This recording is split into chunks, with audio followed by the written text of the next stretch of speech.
pa bang dalawa? Sino ba mag-aakala sa dami ng pinagsamahan?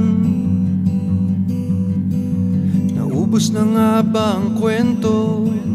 Napagod na nga ba sa isa't isa?